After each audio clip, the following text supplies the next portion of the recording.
Hello, আজ আমি তোমাদেরকে একটা নতুন ইউনিক রেসিপি দেখাবো।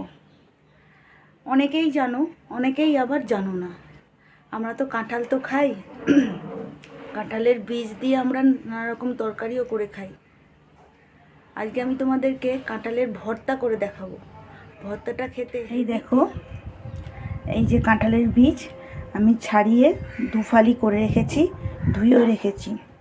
এবার এই সিলভারের বাটিতে কেন নিয়েছি, সিলভারের বাটিতে আমি জল নিয়ে আর নুন হলুদ দিয়ে আমি কাঁঠালের বীজটাকে একটু সিদ্ধ করে নেব। দেখতে থাকো আমি কি করে কাঁঠালের বীজের ভর্তা বানাই। দেখো, লবণ আর হলুদ দিয়ে আমি কাঁঠালের বীজটা সিদ্ধ বসিয়ে দিয়েছি। এটা সিদ্ধ হোক, তারপরে আমি দেখাচ্ছি কি করে আমি এর ভর্তা বানাবো। আমি কাঁঠালের বীজগুলো যে সিদ্ধ বসাতে দিয়েছিলাম, দেখো আমার কাঁঠালের বীজগুলো নুন হলুদ দিয়ে সিদ্ধ হয়ে গেছে। আমি একটা ঝুড়িতে ছেঁকে নিয়েছি, ছেঁকে রেখে দিয়েছি ঠান্ডা করার জন্য। দেখো এরকম সিদ্ধ হয়ে গেছে, দেখো এরকমভাবে সিদ্ধ হয়ে গেছে। এবার আমি এই কাঁঠালের বীজগুলো, তোমরা পারলে শিলে বাটতে পারো, আমি মিক্সি বাটিতে বাটবো। এই কাঁঠালের বীজগুলো বেটে আমি তোমাদেরকে দেখাচ্ছি।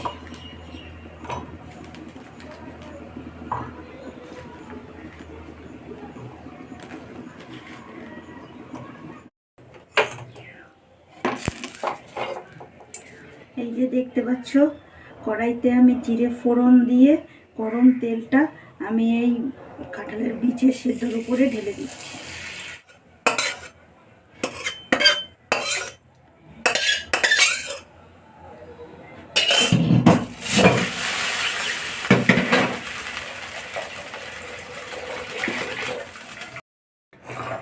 তো কাঁঠালের বীজ মাখার জন্য তোমাদেরকে আমি দেখিয়ে দিলাম। গরম তেলটা, কড়াইতে তেল গরম করে জিরে ফোড়ন দিয়ে সেই গরম জিরে আর তেলটা আমি কাঁঠালের বীজের ওপর ঢেলে দিলাম। আর এখানে শুকনো লঙ্কা 4টে আমি ভেজে রেখেছি। ঝাল তোমরা যেমন খাবে তেমনভাবেই তোমরা দেবে। তারপরে আমি এই শুকনো লঙ্কার উপরে লবণ দেব। লবণ দিয়ে ভালো করে শুকনো লঙ্কাটাকে চটকিয়ে মেখে নেব।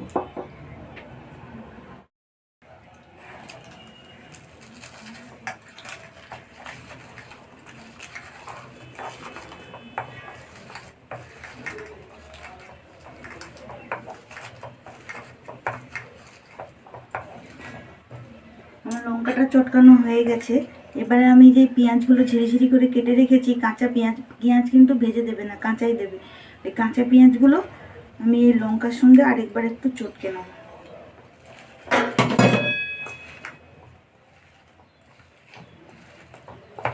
চটকে নেওয়ার পর এবার আমি পুরোটা মেখে নেব।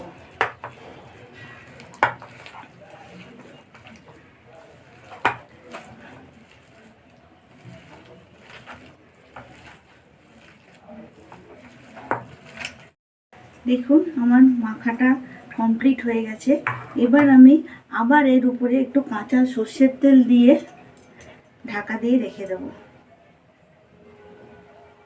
খেতে হেভি লাগবে।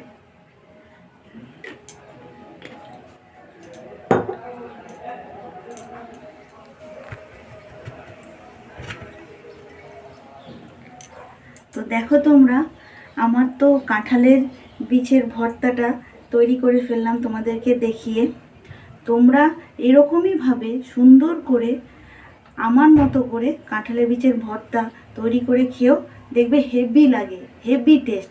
আর পারলে, আমি এখানে ধনেপাতা দিতে পারিনি, আমার ধনেপাতা ছিল না, পারলে তোমরা ধনেপাতা থাকলে ধনেপাতা কুচি করেও দিতে পারো, খুব ভালো লাগে। আর এখনের মতো টাটা। আমার রেসিপিটা ভালো লাগলে তোমরা প্লিজ লাইক করো, সাবস্ক্রাইব করো, বেশি বেশি করে ফ্রেন্ডস ফ্যামিলির সঙ্গে শেয়ার করো। টাটা।